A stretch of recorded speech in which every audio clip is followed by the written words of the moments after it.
Good evening. My name is Jet Likings. Welcome to another episode of Taking It to Redline, where we interview your favorite people in the automotive and supercar community. Tonight, we have a special guest for you. This person was involved in a horrific motorcycle accident just days prior to Thanksgiving. He was sent flying over the handlebars at over 45 miles per hour when someone blew a stop sign in Florida. We had initially reached out and scheduled this interview prior to that accident for tonight. And actually, last week we reached out thinking we'd be rescheduling tonight due to the long road to recovery. However, this person was readily available and readily willing to continue on with this episode. So without further ado, tonight we have the previous fabricator and technician at Sheepey Race, current fabricator and technician at 316 Speed, BMX enthusiast, avid White Claw fan. Ladies and gentlemen, Johnny Mancuso, aka ManCobra. Johnny, thank you for joining. How are you doing? I'm doing all right, man. Hanging in there. Definitely one leg at a time, but we're there. So, we got to jump right into that, the one leg at a time comment. So, that accident, we saw the pictures, we've been seeing, the updates via Instagram. What happened with that crash? It's the equivalent of having a deer jump out in front of you. Going to work, had my roommate Kundo on the back, and it literally happened maybe a mile and a half from my house, just on the main road. I was going about 45, literally blinked, saw a car come across the intersection, didn't even bother to stop or pause and stop in the first lane that I was going in. And it's a Harley Davidson. It's not the greatest braking machine. So pretty much took a dive and I hit on the side of it and about the B pillar area. And I went over the trunk, but I had passenger on the back. So I tried to kind of backwards tackle him so he wouldn't go over the car. So he wouldn't get more injured than we already were going to be. And in that process, kind of my leg just snapped, kind of felt the pop, went over the trunk. He luckily took the lower side of it. So he slid further than I did. Like he passed me on the floor, kind of sliding. And I just kind of saw him. I ripped my helmet off and I was making sure he was all right. And when I went to stand up, that's when I realized my leg's gone. And luckily, it happened pretty close to a hospital and it was only about 8 a.m. So I guess the nurses were switching shifts. So we had about 3 different cars that stopped that were all medical people. So that was pretty cool.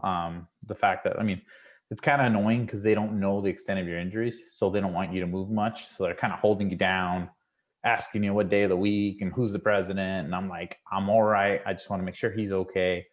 Call my girlfriend. And then he was actually on the phone with my girlfriend, so I called my boss over at 316. And I told him, hey, man, I don't think I'm going to make it today. My leg's in 2 pieces. And I don't know, he kind of laughed. He didn't think it was true, but a little search on Waze, I guess they saw the accident. They came down pretty quick, but I was already in the ambulance by then, taken off to the trauma ward along with Kundo. So definitely not a fun morning. No. And so what were the injuries exactly again? It was a compound fracture, but it actually went through the front and the back of my leg. So the tibia went out the front and the fibia went out the back. And basically they had a emergency surgery because when your bone comes out of your body, you're subject to injury or infection. So they had to make sure that I didn't have infection. And then also I had internal, they didn't know what it was exactly. And still, they never told me what it was, but I had a fluid buildup inside me. So they didn't know if I had internal bleeding or whatnot. So as soon as I got rushed to the hospital, they kind of put iodine in your blood to see if you have anything wrong with you. And that's where they saw it. And they were super worried about it. So in the whole, probably, 2.5, 3 hours, my leg was in 2 pieces, but they can care less which it's the proper thing. They care about your life, not your leg, because your leg, whatever. So it definitely was pretty painful, but I got into surgery. They got the rod in me. They got 4 screws and 2 plates. So, oh my goodness, that's a bionic leg now. Yeah, right.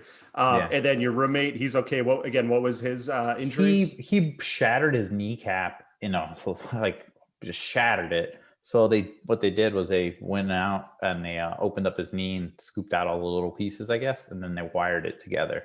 And then they put him in a hard cast. And then his ankle, His right ankle was sprained and his large toe. He had to get a nail put in it. Ugh. So, Well, I mean, we both got a good amount of rash, but I've been in motorcycle crashes before. The rash isn't as bad, but I've never really had a broken bone this bad. Where it's definitely painful, man. Like I was like, I'll be fine. I can't even stand for longer than like probably 8-10 minutes, and I'm already dying. So, jeez, not fun. Yeah, not fun, but again, at least it was a bone and not your life. Yeah, no, definitely. At least pain's temporary, could heal. Exactly. So, and I'm still here. All right. Well, glad you're okay. Definitely, pray for quick recovery for you and your roommate. Yeah. Glad you're alive after things like that, because that's what we were talking before this. A lot of people don't get up from those crashes. Yeah, no, definitely. I mean, I don't know if you want to include some pictures of the wreck, but the bike itself was mangled. So definitely, it could have been worse. Could have been a lot worse. Well, Johnny, glad you're okay. If it's okay with you, we'll transition into maybe some lighter subjects than that. Yeah.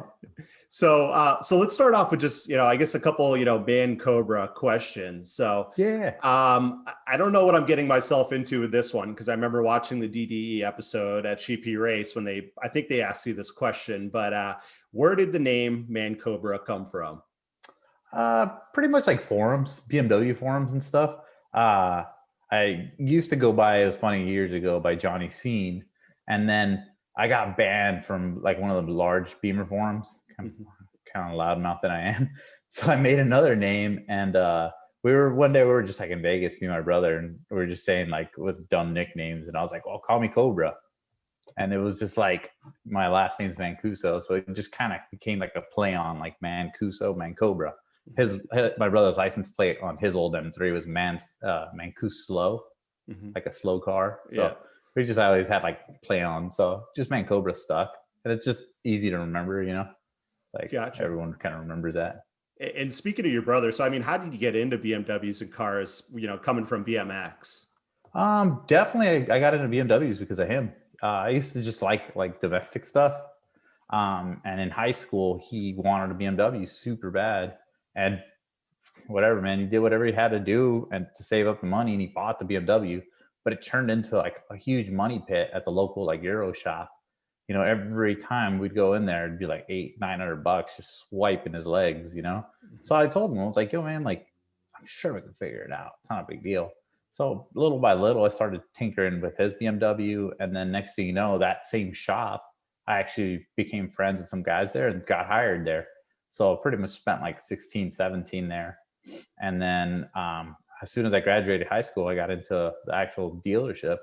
So I started a career with BMW. So how do you transition from BMW to supercars? It's actually not that bad a transition. I did 7 years of just straight BMW. And then throughout the years, you start picking up side jobs and what have you. And usually it's kind of funny, the ladder of most car enthusiasts, they start, with an entry-level car and they work their way up to a BMW when they're in college. And then usually as soon as they become a professional, they always hop into Porsches. That's the ladder. I've always known people to do that. So I had a couple customers that got Porsches. So I started working on Porsche. Mercedes and stuff. I mean, I've worked on a lot of them as well. But Porsche was kind of the first like true sports car, if you would. So I had a couple of customers that had Porsches through and through. And then finally they were like, you know what? I'm going to get a Lamborghini. So I had 2 customers in the same year. They got Gallardos, and this is maybe 2011 or so. So I got pretty familiar with the old 5.0 right off the bat. One of them had head gasket failure pretty soon, and he was like, yo, man, you think you fix it? I'm like, not a big deal. So I started with that, and then I actually went into business for myself in 2014, and I opened a shop. And throughout having connections through the years, I ended up doing kind of a lot of work for an exotic rental company in LA. Kind of made a name for myself as far as just fixing cars for pretty quick turnaround for them, because rental car companies need the cars yesterday. They're like, yo, man, like they'll bring me literally a Aventador overheating. at 9 o'clock at night and expect it by, morning. Could drop it off at the gate. I'm like, so you get used to these real tight like lines of not just time but budget. They're really cheap as well. So you start figuring out stuff, like what cars interchange what, and kind of make you a buck and save them a buck and get it done faster. You start figuring out like Evo X brake pads are pretty much your standard supercar brake pads across the board. So there's just little stuff that you just pick up along the way where, I don't know, if you're pretty good, like a keen eye on certain parts, you could see that certain car companies use, because they're not all going to spend the money as far as development of a part, where they can go to a bin, say Lear or whatever, pick a part out of there, and it works for them. Aston Martin does it, Jaguar, all these car companies, they all swap parts. So I'm not saying that every supercar, but as far as your typical Huracan, it has parts that you can find across the Volkswagen Audi board. So it's definitely, now I'm in just with supercars. I've probably been doing it now for about 6 years. Wow. And Ferrari, Lamborghini, McLaren. So pretty familiar with all the brands. And then at what point did you meet up with Alex from Sheepey Race? That was towards the end of 2016, I believe. It was funny. Just a friend of mine, I was in Vegas. He texted me, "Hey man, a friend of mine needs a motor for a Huracan." And I was like, all right, whatever. So another friend, he deals parts. He was like, "Hey, you mind going with me down to this guy's shop?" So I went down there and kind of just showed him the engine. And I think just right off the bat, we kind of hit it off. And he was like, "Hey man, you want to install it for me?" And I was like, "Sure." And then he's like, "Oh, how long would it take you?" And I'm like, "I don't know, a day." And he's like, "No way." And I'm like, "Yeah, man, to do it in a day." So he's like, "I'll give you 2 days." We agreed on a price, got it done in about a day and a half, because it was quite the trek for me. And then from there, he pretty much approached me with an offer, and I was just like, "Nah, man, like I work for myself." And he was like, "No, I pretty much give you a better opportunity, and you don't have to stress out as much as running a business." So lo and behold, started working for Alex, and we developed a pretty good partnership between me and him, and kind of a little system we had there. So. Gotcha. And we'll come back to that in a few, just, some more stuff about that. But, so you spoke about Vegas, Southern California, now you're over in South Florida. Are there differences in the car culture that you've seen already between, the different parts of the US?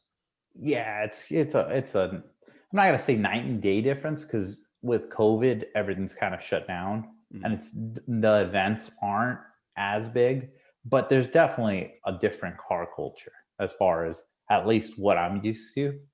Where here, it seems like there's a bigger divide, if you would, because you have kind of like the South Beach, Miami kind of vibe guys, and then there's actually just like a bunch of supercar owners here in Central Florida that just street race. So it's out in California, I would say more or less your average supercar owner wants to go like to maybe a drive or, a meet or a show. But it seems like out here, either they have the supercar and they're at the club or at the beach, or they're on the streets. So I think that's kind of cool that people are using the cars for kind of their intended purpose. There isn't any twisties or anything like that out here. So yeah, kind of different. It seems like out here, I got used to it now, but they go racing on bridges. So it makes sense. Concrete's better. Yeah. So. I was going to say the only twisties down where you have is the on ramps and the off ramps. Yeah, that's it. Right? Really, it's kind of boring as far as motoring goes, but yeah, I guess figure it out.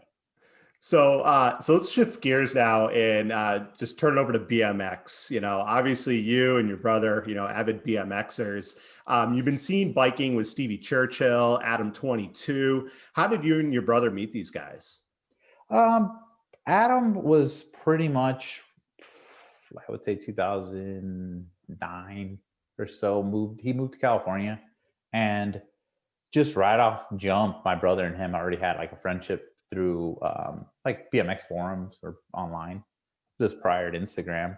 And so you moved to Long Beach, and sure enough, next thing you know, we found ourselves like with Adam every other day or every day he'd come over, and slowly, you know, he started introducing more guys from the, I guess, back east, northeast. So all the guys from Massachusetts and stuff. So started getting Alex Platt and Mike Mastroni and all these other BMX guys. So BMX is kind of small when it comes to the professional side of it. So once you kind of have one connection, you kind of know everybody.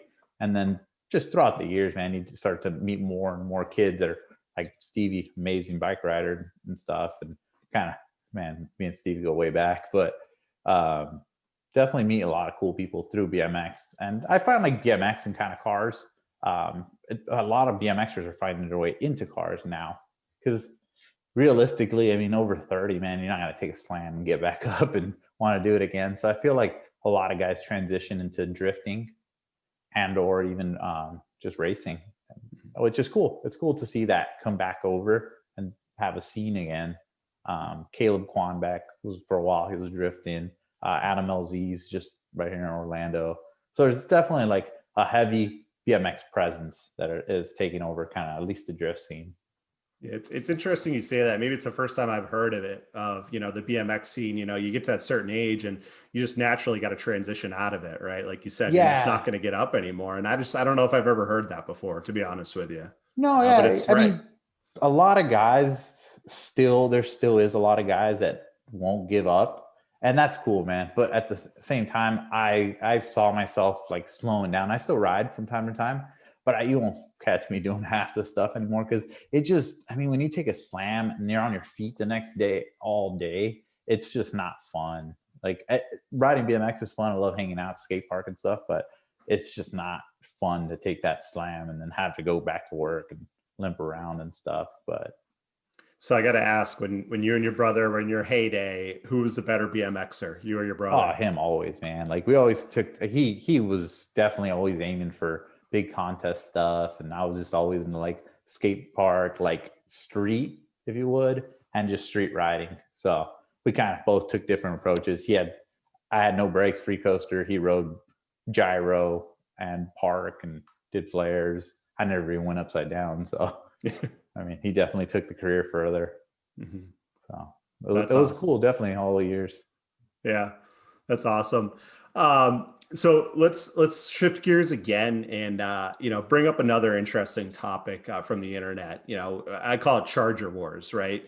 It seems like you got these YouTubers, these shops, you know, manufacturers. They're just throwing these small digs at each other, right? Over which power adder is the better option. You know, supercharger versus turbocharger. You know, why do you feel like there's this war going on, and who started it? Because obviously years ago, you remember, you know, the V8 guys battling with the 4-cylinder guys, and that kind of whittled away. And it just seems like now it's turbocharger versus supercharger. So, I mean, it just depends on the market itself. But for the most part, you have power levels where it just makes sense for the money. Always the cheapest option, for me at least, I see it as always going to be a turbo system. Turbo system you can piece together pretty cheaply, and I mean, depends on the make and obviously how much you want to put into it, but you can make a lot more power with a turbocharger than you would a supercharger, always. But always there is that big rivalry, because if you go into the nitro, those cars can't even run a turbocharger. It just doesn't work with the heat that the exhaust emits. So there's plateaus for it, but definitely I would say it's turbocharger all day. Okay. So turbocharger for you. And then obviously on the Volkswagen Audi V10, you're going to say twin turbo on that rather than supercharger. Yeah, of course. I mean, the power, we're seeing power figures of upwards of 65 to 75 wheel horsepower per pound. Wow. Per pound, you know? So it's definitely quite the power adder. And I mean, there's really no drawback to it. The systems we've developed through the years now, it's 100% reversible. Mm-hmm. And the tuning capabilities with aftermarket it's unreal what you can do realistically with the right fuel. Mm-hmm. And the right build. You can definitely see some power figures that are well into the hypercar territory, if not eat your hypercar's lunch territory. So So speaking of the builds over the year, especially with the twin turbo V10s, Sheepy and 316. So it seemed like initially, 316 was going to be in somewhat of a partnership with Sheepey Race. And then, we kind of stopped hearing about this. Alex was big on it in his vlogs, and then just nothing after that. And then we find out you, Charlie Turbos, and others are at 316. I mean, what happened? I mean, without putting too much out there, it's just we had we kind of disagreed on certain things. And for the most part, I mean, I feel like, Alex is still a good friend of mine. It's kind of water under the bridge. And we feel like, there's enough cars in this industry for everyone to have, a kind of a level into it. But for me personally, there's no beef or anything like that. Like, I'm cool on both ends. Obviously, I work for 316 and I do what I can for them. And I'm still good with Alex. As far as Sheepy, I'm super happy and hyped on how far they've gone. And they're definitely pushing, man. Their times and Draggy is kind of just a proof of what they're doing. Mm-hmm. So I'm hyped on where they're going, and as well as us. We're doing our own thing, and we have our kind of share in the market as well. And I like how you say that. There's plenty of cars out there, and it's not like 316 is across the street from Sheepy. You're in two different sides of the we're US. in two different coasts. And, yeah. There isn't any kind of animosity as far as my end of it. I don't know. I can't speak for everyone. This is kind of just for me. But, there's definitely enough Huracans and R8s. And not just that, man. Overall, I feel like the 316 is a fabrication shop, while Sheepy himself, he's focusing on a brand, and then he's also doing very well with the Huracan R8 platform. And then he has his backing with, hot part kits for Evos and Hondas and stuff like that, where his roots were, and still strong today. Well, we don't have really a production line or anything like that. So it's kind of, if you look at the two businesses, they're kind of completely different as far as branding and stuff. Gotcha. And so if you had to pick one of your favorite builds, either from, just one build from both shops or one build from, either shop, what was your most favorite build from that you've done there? I would say there was a customer, Paul. We did a Blue Performante. And that car definitely was one of my favorites. We did that car. We gave it everything we had at the time. So we did full body stuff on it with 1016, fender, did suspension work, and then obviously like baller turbo kit on it. Charlie killed it with the titanium work, and it was one of my favorite builds for sure. So you don't have to disclose who this is in the next question, but what was your most hated build to date? Hated build? Oh man, I would say Alex Choice.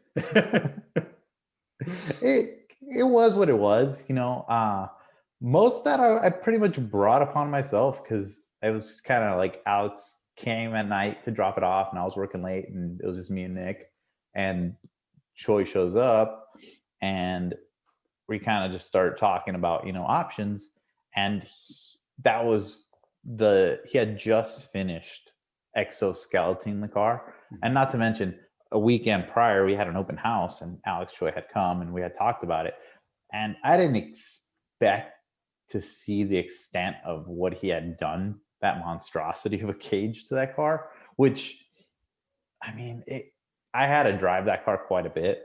And what he did to that car, destroyed it basically, because he got rid of everything that was functional, completely took off all the panels, and added a million pockets, if you would. So driving that car down the highway was just like, I can't even describe it, because some people describe, like driving a big box truck, it's like driving a brick, but at least the brick is flat. This car got lift and drag, and it was awful because it was exposed body. You got to imagine that car, especially a Huracan, it has a wedge shape to it, and it's kind of designed around performance. But if you get rid of all these spoilers that kind of guide air, and it just makes it a mess. I would have loved to see that car in a wind tunnel. That would have been funny. But so we were brainstorming. So he was talking about this, and I'm a big fan of Mad Max. So I was like, well, man, you know what we could do? We could actually put air-to-air intercoolers on it instead of air-to-water, which every build we've ever done and across the board anyone has ever done has always been air-to-water. So I was like, you know what? We could put these big vertical flow intercoolers on the side of the car, and it'll give you this crazy look of these two giant kind of coolers on the side of the car. And then on top of that, we can make an upper bar or an intake pipe and then add big cone filters on the top of it to kind of make it look like, I don't know, kind of like missile launchers or something. So sure enough, I blew his mind with that and he was all for it. So that's what we did with that car. And it definitely, I mean, as it was polarizing for sure. You had your people that hated that car and you had your people that loved that car. I wasn't a fan of the car myself. And then just kind of Alex himself, the way he treats cars isn't the greatest. So it just kind of snowballed into problem car for a while, but got it sorted out for him. And now I think he removed the whole skeleton. It's funny. He called me not that long ago and he was telling me he was removing the bars. But prior to that, he had told because I'd go to his house once in a while. He lived pretty close to me, and he had all the parts in his garage. And he strongly, and I think he still strongly believes that car could just go back together pretty easily, which it can. It can. But the amount of work and the amount of man hours to put that car back together is just almost, it's not worth it. But yeah, I didn't even think about like the wind noise and just, the airflow over that car. Cause I mean, I had to drive that car because he actually had, we had a detailer clean the interior and he actually soaked one of the modules behind the seat and the car wouldn't start. So since the car was on a standalone, I had to drive with the tow truck because there's no real like Lamborghini dealers near Temecula. The closest one is Newport Beach. But I don't know anybody at Newport Beach. I know a couple guys up in North LA. So I took the car on the tow truck all the way up to North LA. And I had to basically have the technician at the dealer install a new part, program it, and then I had to put the car back on standalone and drive it all the way back to Sheepy. So the drive back, and I actually drove that car. I drove it to Sheepy back, and then I drove it to Alex one time. And then there was another issue. So I ended up having to do like probably 3 trips back and forth. And my commute to Sheepy was already 110 miles each way normally. But I did it in a Mini. I don't really mind it. But in that car, the gas mileage is horrific. So I'd fill up when I leave LA and I basically would have to fill up like a quarter of the way back. And then secondly, it's Alex's choice car. He already had unveiled it. And every single person, I'm more, every time I kind of drive supercars, I'm always more worried about somebody else hitting me because they're distracted than I am myself crashing the car. So sure enough, you get everybody trying to either race you or take pictures of you and or both try to film you racing them. So it's kind of, I'm just like, I don't hot rod people's cars, man. So like just pass or take your picture or whatever, be gone, So it's definitely stressful. And then on top of that, doing all these miles with that car, you don't know what can come loose as far as, I don't know who took off these body panels and I don't know what state of mind they were in, because you got to think the car they're fabricating this cage to. And for all I know, the guy took the fender off and left the mounting bracket stuck on Lamborghinis. A lot of the under paneling and stuff, it's an intricate system of plastic, just wedges and parts that clip together. And if you don't put like a primary like hold piece back together on it, it easily at 80 miles an hour, you got to think that car diverts air into the wheel wells, it'll rip off whatever. So you got to worry about parts ripping off the car, people crashing into you. So it's I couldn't imagine being Alex Choi driving that car around. So that's crazy. But yeah, I mean, I think that car definitely broke the internet per se when it first came out. And then I feel like we didn't see enough of it out there, but maybe it makes sense, just because it was such a pain to drive, wind noise and everything else. And It kind of Just makes so sense. much. Just so much. And then not to mention he added a police light bar on the top Yeah. of it. So that never, that police don't like people that imitate or have these lights on their car. So he had actually a sponsorship deal with the same people that make them for the police, but they can't sell them or even give them away with red, white, and blue. So his were white and green. But regardless, I still had to prove to a cop at a gas station that it wasn't. And I didn't even know how to run the thing. By the time I figured it out, I was messing with the light bar all the time. But he had this crazy switch panel on the top that AGX did for him. And oh man, it's too much. That's awesome. So speaking of YouTubers and twin turbo Huracans, DDE has been saying on the Instagram that their car is coming to Florida. It's coming to Florida. And Yeah. then, they give us a hint, or I think the next video they said it's coming to 316. And then obviously pictures started showing up just this week that it's now there by you. Why do you feel like it went to 316 instead of Sheepy? Because obviously Sheepy did the previous Huracan for them, the Tire Slayer. I can't speak for DDE or Dave or Damon, but for the most part, Dave himself already had a kind of a friendship with RG, which is the owner of 316. So, I mean, more than likely, Dave and RG probably were talking about it, and maybe RG offered him a deal, or maybe logistically it was cheaper. I'm not sure on that end, but the car is definitely here. Yeah. So were you going to do the work, or are you still doing the work, or who's going to right now I can't be on my feet, so I probably am going to check in on it later this week. I get to see my orthopedic surgeon on seeing what the kind of the road to recovery is, so I'll definitely check in. But I mean, the guys at the shop, with my help, they should be able to, either way, if I'm not there, they should be able to get through it. Not a big deal. Gotcha. Yeah, because I know we were looking forward to seeing you, work on another DDE car again. So yeah, maybe. I mean, I know that I haven't even talked specifics of the build, but if they're going down the big horsepower build, it'll definitely be there for a little bit, because there's certain parts and stuff that right now, kind of with COVID, they're backlogged on. Mm-hmm. So it definitely might see a cameo. We'll awesome. See.